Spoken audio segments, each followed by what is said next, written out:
Now the news, I'm Wenjie. The Chinese authorities are emphasizing efforts of epidemic prevention and control amid people's return trips after the Lunar New Year holiday. Formal extension of the Lunar New Year holiday is allowed in Hubei province. The outbreak was first reported in its capital city, Wuhan. The government says delays in business operations and school openings should be applied in other places facing a relatively rapid increase in new cases.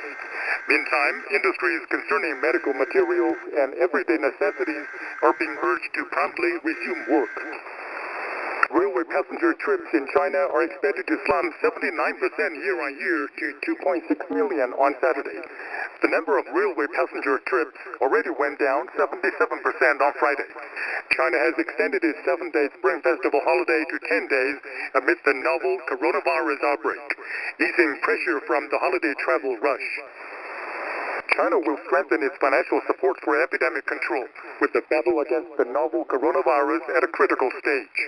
The central bank says it will use monetary policy tools to release sufficient liquidity into the market and keep interest rates at a stable level. The country will strengthen credit support for the manufacturing sector, small and micro enterprises, as well as private firms. The government will reduce or exempt fees for listed companies in areas worst hit by the epidemic. The country will also establish a green channel to facilitate the imports of antivirus supplies and support enterprises in cross-border financing for epidemic control. China has detected at least 11,791 coronavirus cases in the mainland, with another 30 having been reported in Hong Kong, Macau, and Taiwan. The death toll from the respiratory illness has risen to 259. 243 people have been cured and discharged from hospital. The National Health Commission says patients can be discharged when the symptoms are alleviated, the body temperature remains at a normal range for at least 3 days, and the nucleic acid test shows a negative result twice. China's National Immigration Administration has issued a guideline for novel coronavirus prevention in 6 languages, including English, Russian, French, German, Japanese, and Korean for foreigners in China.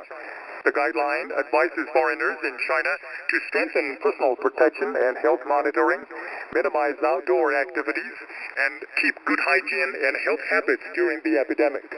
It also answers questions concerning immigration and entry policies for foreigners, including entry and exit, as well as visa and residence permit applications. China's foreign ministry is criticizing unfriendly U.S. comments amid China's fight against novel coronavirus outbreak, saying what the U.S. side did was certainly not a gesture of goodwill. The comments come after the U.S. Secretary of Commerce said the virus could help bring jobs back to the United States. In addition, the U.S. Department of State has issued a notice to raise travel advisory on China to the highest grade of warning, which is currently placed on Iraq and Afghanistan. Foreign Ministry spokesperson Hua Chunying says certain U.S. officials' words and actions are neither factual nor appropriate. Hua says the Chinese government keeps the international community, including the United States, well informed with timely updates and shared relevant data. The United Kingdom has officially left the European Union, making the country the first to leave the 28-member bloc since 1973. While the UK has agreed to the terms of its EU departure, both sides still need to decide what their future relationship will look like. Back in 2016, some 17 million Britons voted in favor of Brexit, triggering political and market turmoil in the UK. The U.S. Senate has rejected efforts to call more witnesses in the impeachment trial for President Donald Trump. This pushes the trial one step closer to an acquittal vote for Trump. But senators have considered pushing off the final vote to next week. The Republican-controlled Senate voted 49 to 51 to block the motion.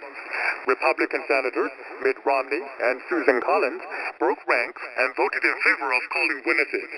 The impeachment still falls in the middle of the 2020 election cycle, as voting for the Iowa caucus begins Monday, and Trump gives his State of the Union speech on Tuesday. That's the news. I'm Wenjie.